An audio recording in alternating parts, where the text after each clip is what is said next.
Hello student, Kalyani IAS academy के online platform पर आप सभी का स्वागत है। मैं हूं लखन दायमा, आपको एमपीजी के पढ़ा रहा हूं। आज हम मध्य प्रदेश की मिट्टियों के बारे में पढ़ेंगे। हम इसमें पढ़ेंगे कि मिट्टी किसे कहते हैं, मिट्टी के प्रकार कितने हैं और मध्य प्रदेश में कौन कौन सी मिट्टी का कितना प्रतिशत हमारे मध्य प्रदेश में पाया जाता है। ठीक है फ्रेंड्स, तो आइए हम शुरू करते हैं। मध्य प्रदेश में मिट्टियाँ, अब इसमें अपन देखते हैं कि मिट्टी किसे कहते हैं। तो सबसे पहले हम जानेंगे कि मिट्टी का अर्थ क्या है। तो मिट्टी शब्द की उत्पत्ति सोलम शब्द से हुई है, तो उसमें आप ध्यान रखेंगे। एग्जाम में यदि अपने से पूछा जाता है कि जो मृदा शब्द होता है या मिट्टी शब्द होता है, यह किस भाषा से बना हुआ है, तो फ्रेंड्स ये लैटिन भाषा का शब्द है जिसका नाम क्या है, सोलम। तो इससे इस शब्द की उत्पत्ति हुई है। और इस सोलम का अर्थ क्या है, तो इस सोलम का अर्थ है फर्श, अर्थात धरातल की ऊपरी परत जो पौधों को उगने में और उनकी वृद्धि में सहायता करती है, उसे हम मिट्टी कहते हैं। ये मिट्टी या मृदा की परिभाषा होती है। अब इसमें आपको ध्यान रखना है फ्रेंड्स कि मृदा में या मिट्टी में क्या होता है कि कुछ मिट्टी क्षारीय होती है तो कुछ मिट्टी अम्लीय होती है। अम्लीय मिट्टी का अर्थ क्या हो जाएगा कि ऐसी मिट्टी जिसका पीएच मान 7 से कम होता है। और क्षारीय मिट्टी का अर्थ क्या होगा, तो ऐसी मिट्टी जिसका पीएच मान 7 से ज्यादा होता है। तो यहाँ पर हमने आपको बताया है कि देखिए कि जो अम्लीय मृदा होती है, तो अम्लीय मृदा की पीएच वैल्यू कितनी होगी, तो इसकी पीएच वैल्यू 7 से कम होती है। फिर इस अम्लीय मिट्टी को सुधारने के लिए हम उसमें किसका प्रयोग करते हैं, चूने का प्रयोग करते हैं। ये आपको इसमें याद रखना है फ्रेंड्स, एग्जाम में हमसे क्वेश्चन पूछा जा चुका है कि जो अम्लीय मिट्टी होती है, अम्लीय मृदा होती है, इसमें सुधार के लिए हमको किसका प्रयोग करना चाहिए, तो इसमें हमको चूने का प्रयोग करना चाहिए। ठीक है। इसके बाद फिर जो क्षारीय मृदा होती है, तो क्षारीय मृदा का पीएच मान या इसकी पीएच वैल्यू 7 से ज्यादा होती है। ये आपको इसमें ध्यान रखना है। इसके सुधार के लिए हमको किसका प्रयोग करना पड़ेगा, तो क्षारीय मृदा में सुधार के लिए हमको जिप्सम का प्रयोग करना चाहिए। ये आपको याद रखना है। फिर जो अम्लीय मृदा होती है या अम्लीय मिट्टी होती है, ये किसके लिए उपयुक्त मानी जाती है, तो यह चाय के बागानों के लिए, चाय की खेती के लिए अच्छी मानी जाती है। फिर इसके बाद में मिट्टी किसकी बनी रहती है, तो मिट्टी चट्टान और जीवांश, इनका दोनों का मिश्रण होता है फ्रेंड्स। ये आपको इसमें ध्यान रखना है क्योंकि आपसे क्वेश्चन पूछ सकता है कि बताइए मिट्टी किसका मिश्रण होती है, मिट्टी किससे मिलकर बनी होती है, तो मिट्टी चट्टान और जीवांश इन दोनों से मिलकर बनी होती है। फिर इसके बाद में एग्जाम में अपने से क्वेश्चन पूछा जा चुका है कि मध्य प्रदेश के भूभाग पर सर्वाधिक कौन सी मिट्टी पाई जाती है, तो मध्य प्रदेश के सर्वाधिक भूभाग पर काली मिट्टी पाई जाती है फ्रेंड्स। और हमारे भारत की बात करें हम, तो भारत में सबसे ज्यादा मिट्टी कौन सी पाई जाती है, जलोढ़ मिट्टी पाई जाती है। इसके बाद में काली मिट्टी के तहत हमारे मध्य प्रदेश में सर्वाधिक क्षेत्र किसका है, तो साधारण काली मिट्टी का क्षेत्र हमारे मध्य प्रदेश में सर्वाधिक है। इसके बाद में जलोढ़ मिट्टी की प्रकृति कैसे होती है, तो जलोढ़ मिट्टी की प्रकृति उदासीन होती है जो गन्ने के लिए अच्छी मानी जाती है। अब यहाँ पर फ्रेंड्स उदासीन का मतलब क्या हो जाएगा, तो उदासीन का मतलब होता है कि इसकी पीएच वैल्यू कितनी होगी, 7। इसलिए यह किस प्रकृति की होती है, ये उदासीन प्रकृति की यह मिट्टी होती है। इसके बाद फिर आगे हम देखते हैं कि खनिजों की मात्रा और उसके गठन और इसके बाद संरचना, रंग, जल की मात्रा और सांद्रता के आधार पर मध्य प्रदेश में मिट्टियों को कुछ अलग अलग भाग में हम बांटते हैं। तो मध्य प्रदेश में मिट्टियों के प्रकार कितने हैं, तो मध्य प्रदेश में 5 प्रकार की मिट्टी होती है फ्रेंड्स। और ये 5 प्रकार को हम किस आधार पर डिवाइड करते हैं, तो इसमें आपको ध्यान रखना होगा कि खनिज की मात्रा, दूसरा उसका गठन, तीसरा संरचना, इसके बाद फिर रंग और जल की मात्रा और सांद्रता के आधार पर हमारे मध्य प्रदेश में मिट्टियों को 5 पार्ट में डिवाइड किया गया है। ये इसके 5 प्रकार होते हैं। तो ये 5 प्रकार कौन कौन से हैं, अब वो देखिए। तो मध्य प्रदेश में 5 प्रकार की मिट्टी होती है। तो 5 प्रकार की मिट्टी कौन कौन सी होगी फ्रेंड्स, तो पहला प्रकार है काली मिट्टी। ये हमारे मध्य प्रदेश के क्षेत्रफल के 47% भाग पर पाई जाती है। फिर दूसरी हो जाती है लाल पीली मिट्टी, यह कितने प्रतिशत है, तो यह 37% होती है।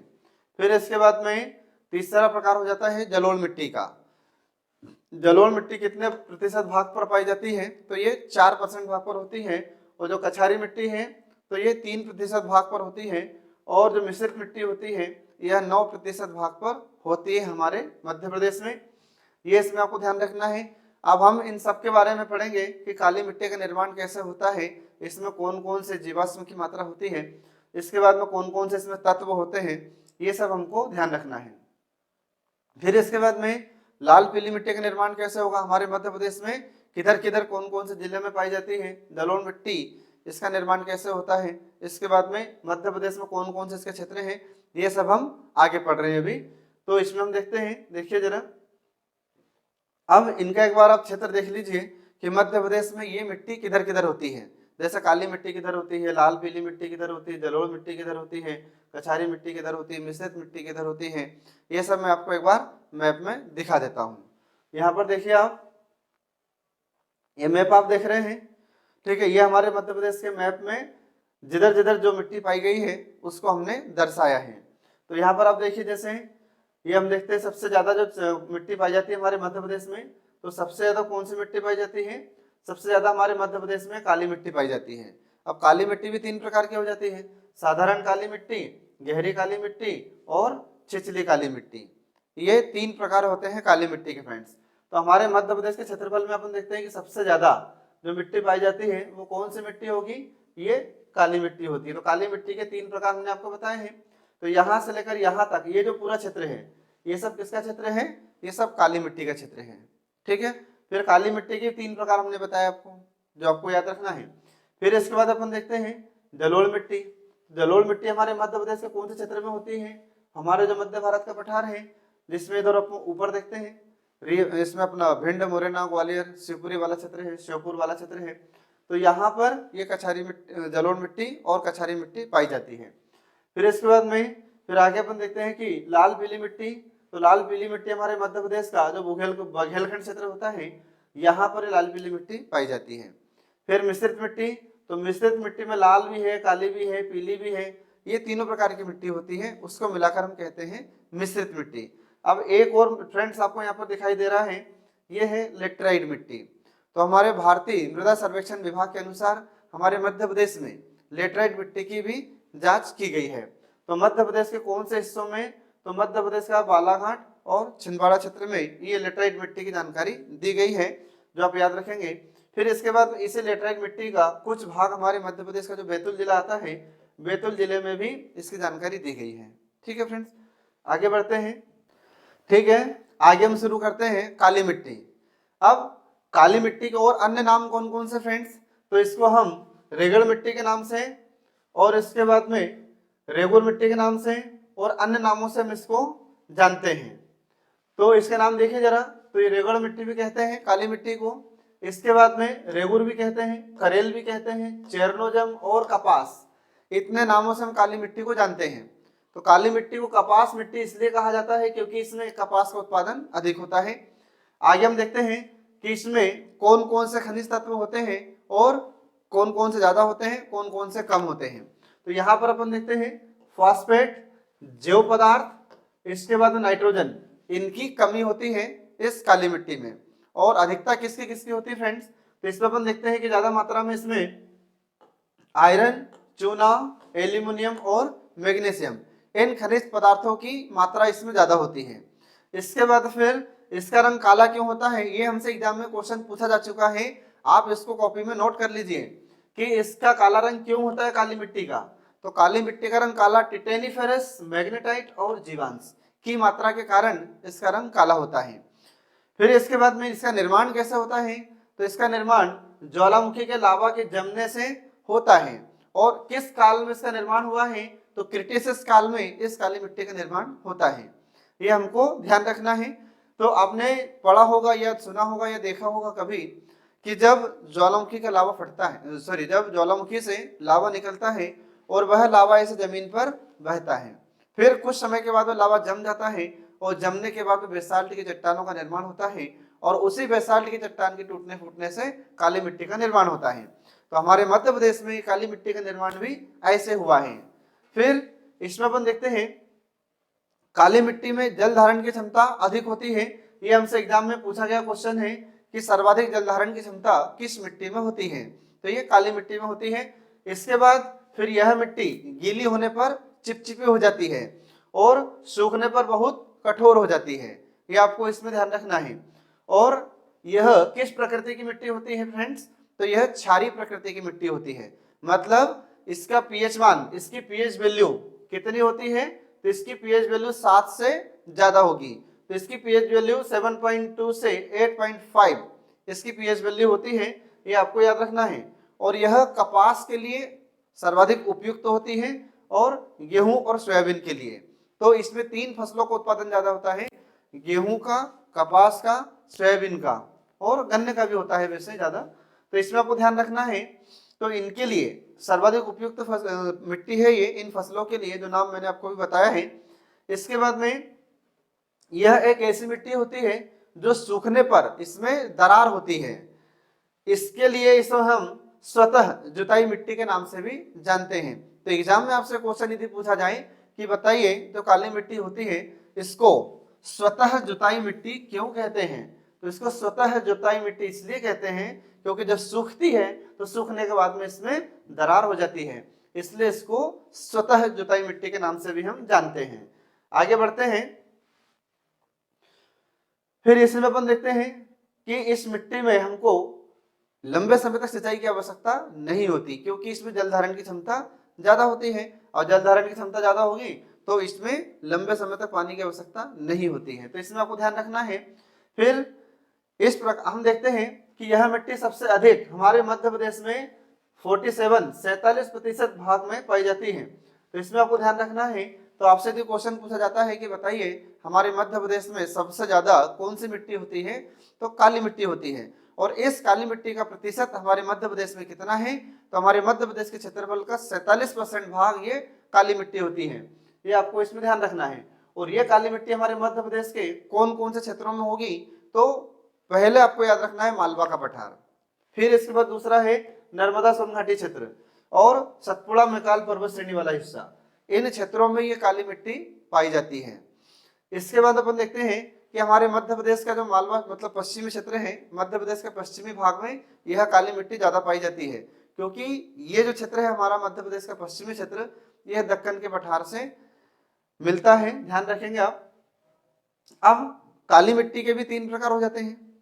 तो काली मिट्टी के 3 प्रकार कौन कौन से हैं, तो पहला प्रकार है गहरी काली मिट्टी, दूसरा है साधारण काली मिट्टी, तीसरा है छिछली काली मिट्टी। ये 3 प्रकार की मिट्टी होती है काली मिट्टी।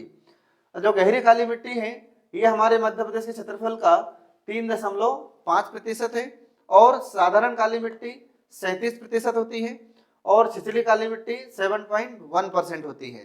तो आपसे यदि एग्जाम में क्वेश्चन पूछता है कि हमारे मध्य प्रदेश में काली मिट्टी में सबसे ज्यादा कौन सी मिट्टी पाई जाती है, तब आपको याद रखना है साधारण काली मिट्टी हमारे मध्य प्रदेश में काली मिट्टी में सबसे ज्यादा पाई जाने वाली मिट्टी है। ठीक है फ्रेंड्स, ये आपको इसमें ध्यान रखना है। इसके बाद में अब देखते हैं इसमें पहले गहरी काली मिट्टी को। अब जो गहरी काली मिट्टी है ये हमारे मध्य प्रदेश के कौन कौन से क्षेत्रों में होती है, तो मध्य प्रदेश में अपन देखते हैं कि नर्मदा सोनघाटी इन और इसके बाद मालवा का कुछ भाग है जहां पर ये काली मिट्टी ज्यादा पाई जाती है। इसके बाद हमारा जो सतपुड़ा पर्वत क्षेत्र है, सतपुड़ा पर्वत क्षेत्र में वाले भाग में भी ये गहरी काली मिट्टी पाई जाती है। इसके बाद में यह हमारे मध्य प्रदेश के कुल क्षेत्रफल का कितना प्रतिशत है, तो 3.5% है ये। अब मध्य प्रदेश में कौन कौन से जिले हैं जहां पर ये काली मिट्टी गहरी काली मिट्टी पाई जाती है, तो इनमें जिलों के नाम आपको ध्यान रखना है। जैसे ये नरसिंहपुर, होशंगाबाद, हरदा, शहडोल, उमरिया, जबलपुर, कटनी, सागर, दमोह, विदिशा, रायसेन। इसके बाद फिर भोपाल, सीहोर, राजगढ़, उज्जैन, देवास, शाजापुर, मंदसौर, फिर नीमच, रतलाम, झाबुआ, अलीराजपुर, धार, इंदौर। इसके बाद खरगोन, बड़वानी, खंडवा, गुना। गुना में ध्यान रखना ये आंशिक रूप से होती है, आंशिक मतलब कुछ भाग में, सीधी में भी आंशिक रूप से होती है मतलब कुछ भाग पर होती है। फिर अनूपपुर, अशोकनगर, बुरहानपुर, फिर इसके बाद में शिवपुरी, शिवपुरी में भी कुछ भाग में होती है, और दतिया के कुछ भाग पर यह मिट्टी पाई जाती है। ये इसमें आपको ध्यान रखना है। अब इसके बाद अपन देखते हैं कि हमारे मध्य प्रदेश में साधारण काली मिट्टी, तो इसमें आपको ध्यान रखना है कि अभी जो हमने बताया आपको गहरी काली मिट्टी का क्षेत्र है, तो गहरी काली मिट्टी का क्षेत्र किधर किधर है फ्रेंड्स, तो मैं आपको यहाँ पर दिखाता हूँ मैप में। ये देखिए कि ये है गहरी काली मिट्टी का क्षेत्र, ये वाला। तो यहाँ से लेकर यहाँ तक जिन जिलों के मैंने नाम अभी आपको बताए थे, इन जिलों में यह गहरी काली मिट्टी होती है, जो थोड़ी देर पहले मैंने आपको बताए हैं उन जिलों के नाम। तो यहाँ पर ये गहरी काली मिट्टी पाई जाती है। तो इसमें जिलों के नाम यदि अपन देखें तो जैसे हरदा है, होशंगाबाद है, नरसिंहपुर का नाम बताया था मैंने आपको। इसके बाद फिर अपने इधर खंडवा है, खरगोन है, बड़वानी है, ठीक है, अलीराजपुर है, नीमच है, मंदसौर वाले भाग में, इन जिलों में यह गहरी काली मिट्टी होती है। इसके बाद फिर दूसरा है साधारण काली मिट्टी। अब साधारण काली मिट्टी का मतलब क्या हो जाएगा कि इसका रंग थोड़ा गहरी काली मिट्टी से कम काला होता है, इसलिए इसको हम साधारण काली मिट्टी कहते हैं। अब हमारे मध्य प्रदेश में किस क्षेत्र में यह मिट्टी होती है, तो हमारा जो मालवा का पठार होता है, तो मालवा का पठार इसका मुख्य केंद्र होता है। फिर इसके बाद में यह काली मिट्टी के कुछ मतलब हमारे मध्य प्रदेश में जो काली मिट्टी है, तो काली मिट्टी का 37% ये होती है, तो आपको इसमें ध्यान रखना होगा। तो आपसे जो क्वेश्चन पूछा जाता है कि हमारे मध्य प्रदेश में जो काली मिट्टी है, तो काली मिट्टी में सबसे ज्यादा कौन सी मिट्टी पाई जाती है, तो ये साधारण काली मिट्टी होती है। तो 37% भाग पर ये साधारण काली मिट्टी होती है। हमारे मध्य प्रदेश के 400 लाख एकड़ भूमि क्षेत्रफल पर यह मिट्टी पाई जाती है और इसमें सिंचाई की आवश्यकता अधिक नहीं होती है। तो आपको याद रखना है, यदि आपसे क्वेश्चन पूछा जाता है कि काली मिट्टी का वह कौन सा प्रकार है जिसमें सिंचाई की आवश्यकता कम होती है, तो यह याद रखना है आपको, साधारण काली मिट्टी। मध्य प्रदेश के कौन कौन से जिलों में यह काली मिट्टी पाई जाती है, साधारण काली मिट्टी, तो इसमें जबलपुर, सागर, रायसेन, सीहोर, शिवपुरी, इन जिलों में यह काली मिट्टी, साधारण काली मिट्टी पाई जाती है। तो यहाँ पर आप देखिए मैप में, जैसे ये साधारण काली मिट्टी है यहाँ पर, तो अपने मालवा इसमें आ जाएगा यहाँ पर। तो मालवा में जिलों के नाम बताए थे मैंने आपको थोड़ी देर पहले ही, जैसे अपन देखते हैं यहीं पर ही नीमच आ जाएगा, फिर उसके नीचे मंदसौर है, फिर इसके बाद में धार, झाबुआ, अलीराजपुर, रतलाम, देवास, उज्जैन, शाजापुर, आगर मालवा, ठीक है फ्रेंड्स। इसके बाद फिर ये हमारे मध्य प्रदेश में इधर होशंगाबाद वाला हिस्सा भी है, ठीक है। इसके अलावा फिर यहाँ पर अपन देखते हैं कि ये कुछ भाग अपना ऊपर का शाजापुर है, राजगढ़ है, ये जिले भी इसमें आते हैं, किसमें, साधारण काली मिट्टी में। तो सबसे ज्यादा जो मिट्टी पाई जाती है वह कौन सी मिट्टी है, ये साधारण काली मिट्टी पाई जाती है। तो यहाँ से लेकर यहाँ तक आप देखेंगे मैप में, तो यहाँ से लेकर ये वाला हिस्सा पूरा, ये यहाँ से लेकर यहाँ तक, ये पूरा किसका हिस्सा है, ये साधारण काली मिट्टी का है। तो एग्जाम में यदि आपसे क्वेश्चन पूछा जाए कि हमारे मध्य प्रदेश में काली मिट्टी में सबसे ज्यादा कौन सी मिट्टी पाई जाती है, तो ये साधारण काली मिट्टी का क्षेत्र है फ्रेंड्स, ये आपको इसमें ध्यान रखना है। अब इसके बाद हम देखते हैं साधारण काली मिट्टी के बाद में छिछली काली मिट्टी। और जो छिछली काली मिट्टी होती है, तो इसका क्षेत्र हमारे मध्य प्रदेश में किधर है, तो हमारे मध्य प्रदेश में सतपुड़ा मैकाल पर्वत श्रेणी वाले क्षेत्र में यह छिछली काली मिट्टी पाई जाती है। अब यह छिछली काली मिट्टी का अर्थ क्या है, तो जो साधारण काली मिट्टी है उससे भी कम गहरा रंग इसका होता है।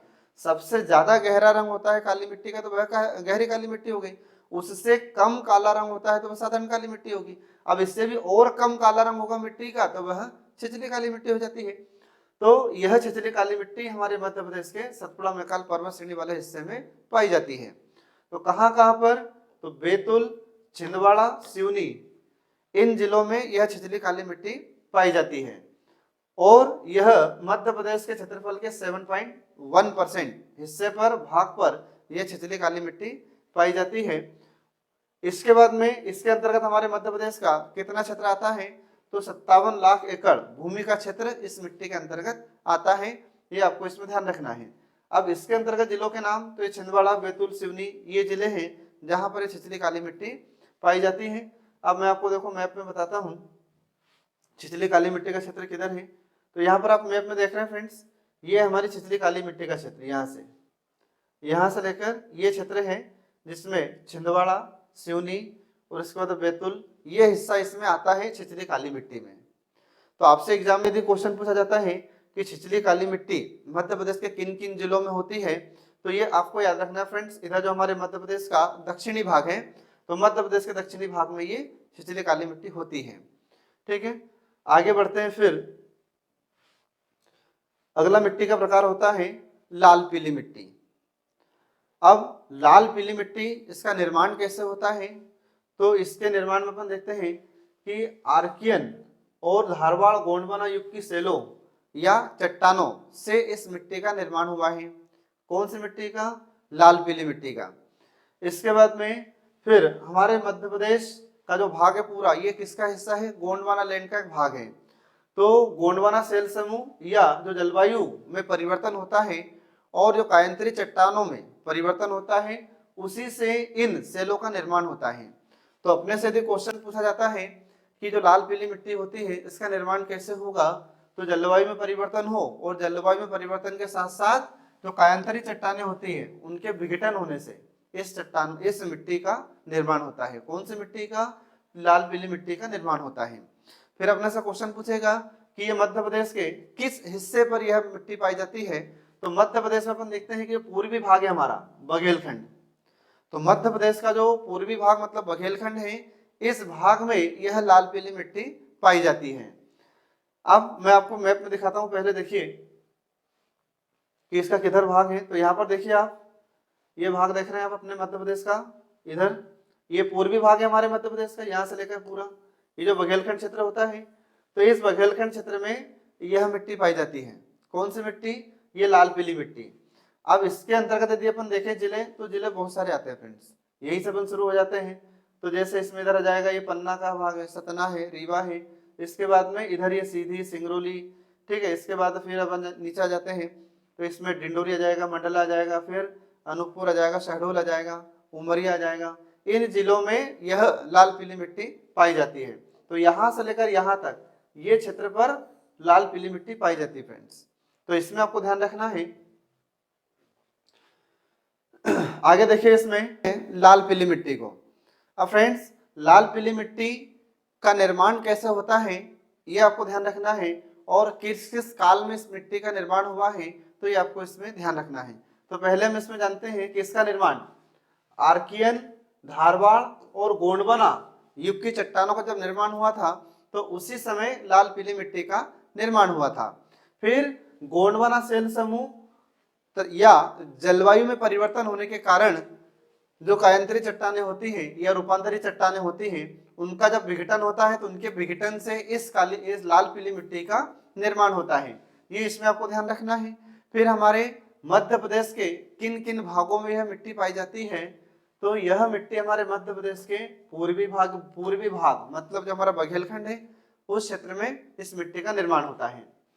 तो उधर यह मिट्टी पाई जाती है। इस मध्य प्रदेश में मंडला, बालाघाट और इसके बाद में इस शहडोल, डिंडोरी, रीवा, सतना, पन्ना, छतरपुर, टीकमगढ़, इसके बाद शिवपुरी के कुछ भाग में, इसके बाद गुना के कुछ भाग में, फिर सीधी भी कुछ भाग में ये मिट्टी पाई जाती है। तो इसका मैं एक बार आपको क्षेत्र दिखा देता हूं कि देखिए यह मिट्टी हमारे मध्य प्रदेश के कौन कौन से भाग में है। तो यहाँ पर देखिए आप, ये हमारे मध्य प्रदेश का पूर्वी हिस्सा है। तो मध्य प्रदेश के पूर्वी भाग में यहाँ से लेकर यहाँ तक ये पूरा हिस्सा, तो मध्य प्रदेश का ये पूर्वी भाग है। इस पूर्वी भाग में यह मिट्टी पाई जाती है। और ये हमारा कौन सा भाग है? ये तो ये हमारे मध्य प्रदेश का ये बघेलखंड क्षेत्र है। तो ये बघेलखंड क्षेत्र में यह मिट्टी पाई जाती है। जिन जिलों के नाम मैंने आपको बताया है ये सारे जिले इधर अपने पूर्वी क्षेत्र में आते हैं और इन्हीं क्षेत्रों में यह लाल पीली मिट्टी पाई जाती है। ठीक है। इसके बाद में अब इसमें आगे अपन देखते हैं कि जो लाल पीली मिट्टी होती है तो इसका क्षेत्रफल कितना है, इसका कितने प्रतिशत भाग पर यह मिट्टी पाई जाती है? तो यह हमारे मध्य प्रदेश के 37% भाग पर यह मिट्टी पाई जाती है, लाल पीली मिट्टी, आप याद रखेंगे। और यह लाल पीली मिट्टी में दोनों ही गुण होते हैं, मतलब यह अम्लीय प्रकार की भी होती है और क्षारीय प्रकार की भी होती है। तो इसका पीएच मान 5.5 होता है, तो इसलिए यह मिट्टी कैसी अम्लीय मिट्टी भी है। और इसकी पीएच वैल्यू 8.5 भी होती है, तो इसलिए यह मिट्टी क्षारीय मिट्टी भी होती है। तो यह दोनों ही प्रकार से पाई जाती है, अम्लीय और क्षारीय, दोनों गुण इसमें होते हैं, ध्यान रखेंगे आप। इसके बाद में उर्वरकों की सहायता से धान की खेती के लिए यह उपयुक्त होती है। मतलब ये होता है कि हम इस मिट्टी में यदि उर्वरकों का प्रयोग करेंगे तो इसमें धान का उत्पादन अधिक किया जा सकता है। इसके बाद में इस मिट्टी की प्रमुख फसल कौन सी होती है? तो इस मिट्टी की प्रमुख फसल धान होती है। तो आपने देखा भी होगा कि हमारे मध्य प्रदेश का जो पूर्वी भाग है, इस पूर्वी भाग में धान की खेती अधिक होती है। इसके बाद में इसका रंग, जो लाल मिट्टी होती है, तो लाल मिट्टी का लाल रंग किस कारण से होता है, तो उसका लाल रंग लौह ऑक्साइड के कारण होता है, ये आपको इसमें ध्यान रखना होगा। और जो पीली मिट्टी होती है, तो पीली मिट्टी का रंग पीला किस लिए होता है, तो पीली मिट्टी का रंग पीला फेरिक ऑक्साइड के कारण होता है। फ्रेंड्स, ये पूछे गए क्वेश्चन है, आप इसको अपनी कॉपी में नोट कर लीजिए, क्योंकि एग्जाम में बार बार ये क्वेश्चन पूछे गए हैं। तो अपने जो एमपीपीएससी की एग्जाम है, इसमें भी आपसे पूछ सकता है। इसके बाद में इसमें अधिकतम मात्रा किसकी होती है, तो इसमें अधिकतम मात्रा चूने की होती है।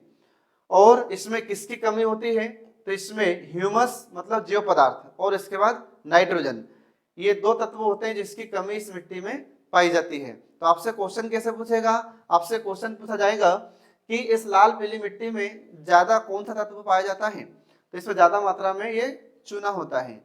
फिर आपसे पूछेगा कि इसमें किसकी कमी, किसकी मात्रा कम होती है, तो इसमें ह्यूमस और नाइट्रोजन इनकी कमी होती है, और ज्यादा कौन सा तत्व होता है, चूना।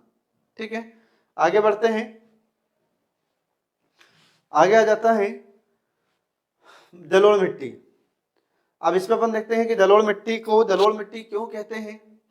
तो जलोढ़ मिट्टी को जलोढ़ मिट्टी इसलिए कहा जाता है क्योंकि ये नदियों के द्वारा बहाकर लाई गई मिट्टी होती है, इसलिए इसको जलोढ़ मिट्टी कहते हैं। ठीक है, फिर इसके अन्य नाम कौन कौन से होते हैं फ्रेंड्स, तो इसके अन्य नाम रे, धुर और कल्लर, ये इस जलोढ़ मिट्टी के नाम होते हैं। तो ये आपको इसमें ध्यान रखना होगा। फिर यह सर्वाधिक उपजाऊ मिट्टी होती है, ये आपको ध्यान रखना होगा। और इसके प्रमुख घटक कौन से होते हैं, मतलब इसमें जो तत्व होता है वह कौन सा होगा, इसमें कार्बोनेट, ये इसका प्रमुख तत्व होता है। और ज्यादा मात्रा में इसमें पोटास पाया जाता है। फिर इसमें किसकी मात्रा कम होगी, तो इसमें नाइट्रोजन की कमी होती है, और ह्यूमस और फास्फोरस इसकी कमी होती है। फिर हमारे मध्य प्रदेश में किस भाग में यह मिट्टी पाई जाती है, तो मध्य प्रदेश में भिंड, मुरैना, श्योपुर और ग्वालियर और शिवपुरी, इन जिलों में यह जलोढ़ मिट्टी पाई जाती है। इसकी प्रकृति कैसी होती है, तो इसकी प्रकृति उदासीन होती है, मतलब इसकी पीएच वैल्यू कितनी होगी, तो इसकी पीएच वैल्यू या पीएच मान 7 होता है, इसलिए यह कैसी होती है, उदासीन होती है। अब जिस जलोढ़ मिट्टी की बात अपन कर रहे हैं फ्रेंड्स, तो यह हमारे मध्य प्रदेश में किधर है, तो इसका एरिया पहले आप देखिए। तो यहाँ पर अपन देखते हैं कि मध्य प्रदेश में ये हिस्से में, यहाँ से लेकर यहाँ तक, ये भिंड, मुरैना और शिवपुर, ये इन क्षेत्र, श्योपुर और शिवपुरी का कुछ भाग, इस क्षेत्र में यह जलोढ़ मिट्टी पाई जाती है। ठीक है, तो इसमें आप देखिए फिर और इसकी क्या क्या विशेषता होती है। तो इसे जलोढ़ मिट्टी में अपन देखते हैं। चलिए आगे शुरू करते हैं हम इसमें कि इस मिट्टी में कौन कौन सी फसलों का उत्पादन होता है। तो इस मिट्टी में अपन देखते हैं फ्रेंड्स कि गन्ने का उत्पादन होता है, गेहूं का, कपास, इनका उत्पादन भी इस मिट्टी में होता है, ये आपको इसमें ध्यान रखना है। अब इसके बाद अपन देखते हैं कि यह मिट्टी हमारे मध्य प्रदेश के कितने क्षेत्रफल पर होती है। तो यह मिट्टी 30 लाख एकड़ भूभाग पर यह मिट्टी पाई जाती है। और यह हमारे मध्य प्रदेश के, मतलब मध्य प्रदेश में जो मिट्टी है उसका कितना प्रतिशत भाग है ये, तो हमारे मध्य प्रदेश में 3% भाग पर यह मिट्टी होती है। फिर इसके बाद हम देखते हैं कि इस मिट्टी में क्या क्या होता है। तो इस मिट्टी में बालू होती है, शिष्ट होती है और मृत्तिका होती है, जिनका अनुपात कितना है, तो जिनका अनुपात है 50:19.6 अनुपात 29.4, ये इनका अनुपात होता है। इसके बाद में यह जलोढ़ मिट्टी कितने प्रकार की होती है, तो यह जलोढ़ मिट्टी 3 प्रकार की होती है फ्रेंड्स, बांगर, खादर और इसके बाद भावर, ये 3 प्रकार इसके होते हैं। तो पहला इसमें अपन देखते हैं बांगर। तो बांगर जलोढ़ मिट्टी किसको कहते हैं, तो जो पुरानी जलोढ़ मिट्टी होती है उसे कहा जाता है बांगर जलोढ़ मिट्टी। और खादर किसे कहते हैं, तो जो नई जलोढ़ मिट्टी होती है उसे हम कहते हैं खादर। फिर भावर किसे कहते हैं, तो जो कंकर युक्त जलोढ़ मिट्टी होती है उसे हम भावर कहते हैं। तो ये तीनों इसके प्रकार होते हैं, ये आपको इसमें ध्यान रखना है। आगे अपन इसमें देखते हैं कि हमारे मध्य प्रदेश में कहाँ कहाँ पर कौन कौन से जिले इसके अंतर्गत आते हैं। तो इसमें अपन देखते हैं कि यहाँ से लेकर ये हिस्सा अपना होता है यहाँ पर, तो ये वाला जो हिस्सा होगा अपना, यहाँ पर जलोढ़ मिट्टी पाई जाती है, जिसमें भिंड, मुरैना, श्योपुर और शिवपुरी का कुछ हिस्सा इसमें आता है, किसमें, जलोढ़ मिट्टी में, ये इसमें आपको ध्यान रखना है। इसके बाद फिर आगे बढ़ते हैं हम मिश्रित मिट्टी पर। अब मिश्रित मिट्टी का मतलब क्या हो जाएगा कि कुछ मिट्टी से मिक्स के रूप में मिश्रण इनका होता है कुछ मिट्टियों का। तो जब मिट्टियों का मिश्रण होता है तो उसी को अपन कहते हैं मिश्रित मिट्टी कहते हैं। मतलब कुछ लाल होगी तो फिर कुछ पीली हो जाएगी, फिर कुछ काली मिट्टी पाई जाती है। ऐसे जो मिट्टी एक स्थान पर ये अलग अलग रंग की पाई जाती है, तो ऐसे रंग को, ऐसी मिट्टी को हम मिश्रित मिट्टी कहते हैं। तो इसमें कौन कौन सी मिट्टी का मिश्रण होता है ध्यान रखेंगे फ्रेंड्स आप। जैसे ये लाल, पीली, काली, इनका मिश्रण होता है इस मिट्टी में, इसलिए इसको हम क्या कहते हैं, मिश्रित मिट्टी कहते हैं, जो मध्य प्रदेश के बुंदेलखंड भाग में पाई जाती है। फिर इसमें अपन देखते हैं कि कौन से अनाज का उत्पादन होता है, तो इसमें ज्यादातर मोटे अनाज का उत्पादन होता है। अब आप यहाँ पर मोटे अनाज से तात्पर्य क्या समझेंगे फ्रेंड्स, तो इसमें आ जाएगा ज्वार, बाजरा और मक्का। इस प्रकार के जो अनाज होते हैं इनको मोटे अनाज में शामिल किया गया है। फिर इसके बाद में हम देखते हैं कि ये जो मिट्टी होती है तो इसमें कौन कौन से तत्व होते हैं, तो इसमें नाइट्रोजन, फास्फोरस और कार्बनिक ये पदार्थ होते हैं, परंतु कम मात्रा में पाए जाते हैं ये। इसके बाद में इसके अंतर्गत कौन कौन से जिले आते हैं, तो इसमें जिलों में रीवा, पन्ना, सतना, छतरपुर, टीकमगढ़, शिवपुरी और गुना, ये जिले इसके अंतर्गत आते हैं। और यह हमारे राज्य के 3% भाग पर यह मिट्टी पाई जाती है। तो इसमें आप देखिए कि किधर है, यहाँ पर आप देखिए थोड़ा सा इसका जो भाग है हमारे मध्य प्रदेश में, तो इसमें देखिए जरा अपने मध्य प्रदेश का जो बुंदेलखंड हिस्सा है, तो यहाँ पर ये मिश्रित मिट्टी पाई जाती है यहाँ से लेकर यहाँ तक। तो यहाँ पर अपन देखेंगे इस प्रकार से यहाँ से लेकर यहाँ तक ये हिस्सा हमारे मिश्रित मिट्टी का होता है। तो इसमें लाल भी होती है, काली मिट्टी भी होती है और पीली मिट्टी भी होती है। ठीक है, तो जिनमें जिलों के नाम अभी थोड़ी देर पहले हमने बताया है। अब इसके बाद में फिर आगे हम चलते हैं कछारी मिट्टी पर। अब कछारी मिट्टी कैसे कहा जाता है, तो इसमें भी अपन देखते हैं कि जब बाढ़ के दौरान नदियों के द्वारा अपने अपवाह क्षेत्र में, अपवाह का मतलब जहां से नदियां बहती हैं, तो अपवाह मतलब जो नदियों का आसपास का किनारा होगा, उन किनारों पर जब इस मिट्टी को जमा कर दिया जाता है तो ऐसी मिट्टी को हम कछारी मिट्टी कहते हैं। इसका क्षेत्र बड़ा होता है।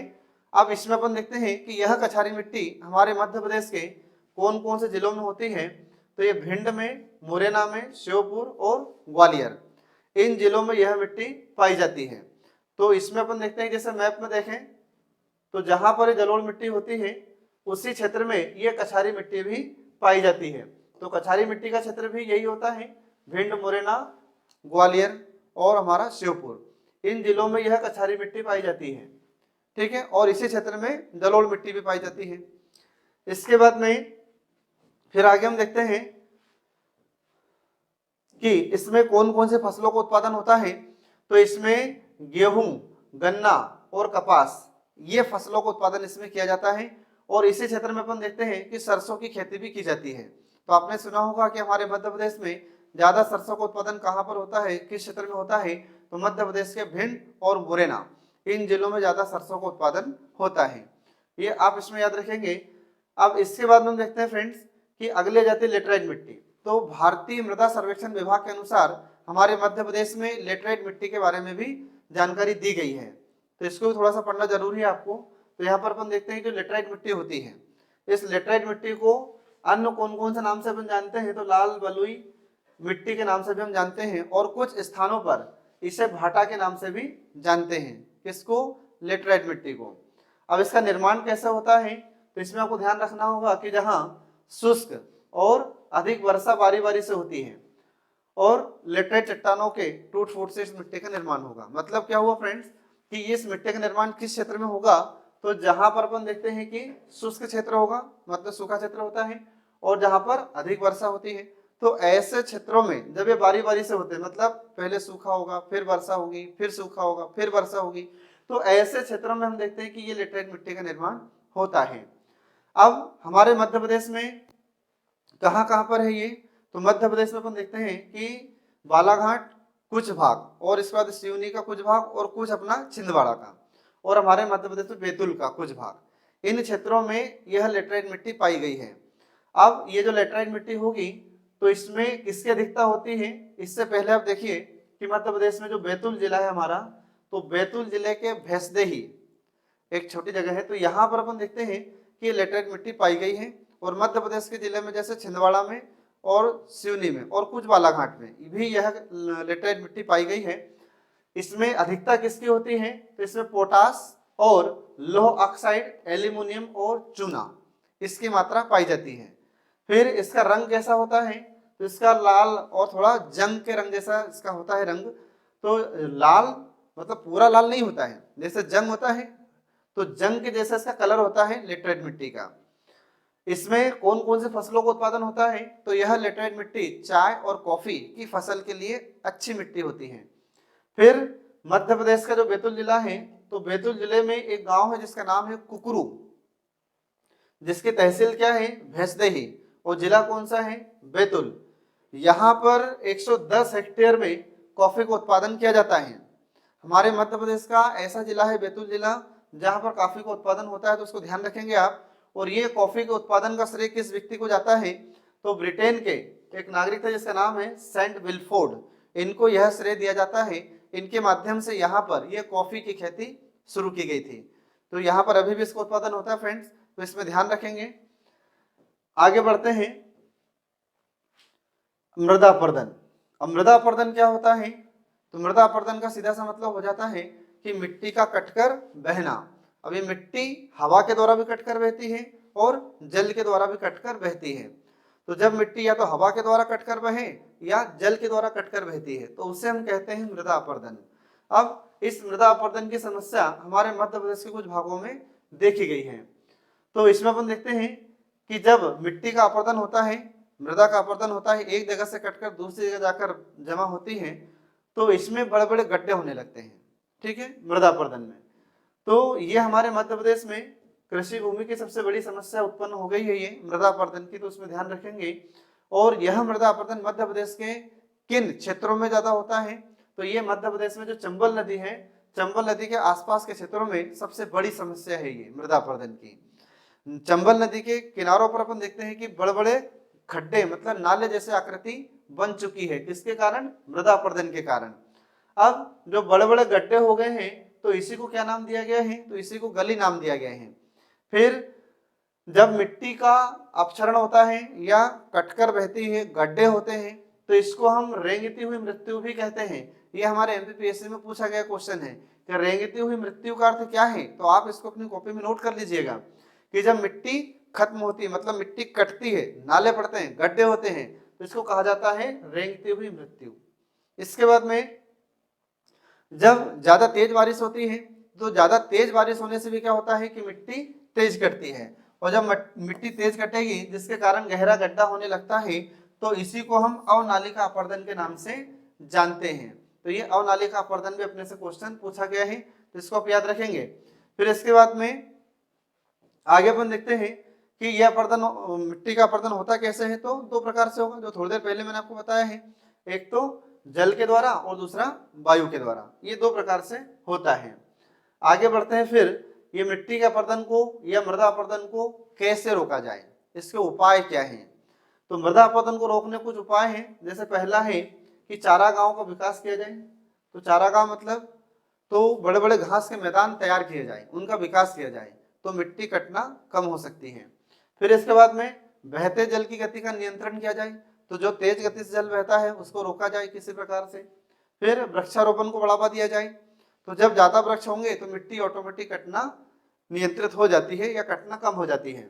फिर इसके बाद में आज हम देखते हैं कि वृक्षों की कटाई बहुत तेजी से हो रही है, तो इन वृक्षों की कटाई को रोका जाए, इस पर प्रतिबंध लगाया जाए, तो जिससे भी हम मिट्टी के अपर्दन को या मृदा अपर्दन को या सोइल इरोजन को हम कंट्रोल कर सकते हैं। फिर इसके बाद पशु चारण पर नियंत्रण किया जाए, मतलब जब पशु चराए जाते हैं जंगलों में, वनों में, तो उस पर भी नियंत्रण किया जाए। क्योंकि क्या होता है कि जब पशु चराए जाते हैं जंगलों में तो उनके पैर से भी मिट्टी कटती है, और जब पैर से मिट्टी कटेगी तो जैसे बारिश होगी यह घुलकर तेजी से बहती है, तो इस पर भी नियंत्रण किया जाना चाहिए। तो ये मृदा अपर्दन को रोकने के उपाय है फ्रेंड्स। तो इस प्रकार से हम देखते हैं कि मिट्टी का टॉपिक हमारा समाप्त हो जाता है। इसके बाद फिर हमारा जो नेक्स्ट टॉपिक होगा फ्रेंड्स, वह होगा नदियों का टॉपिक, जो बहुत ही इंपॉर्टेंट है। ठीक है, बहुत ही मजेदार है। तो बने रहिए कल्याणी आईएएस एकेडमी के साथ। Thanks for watching.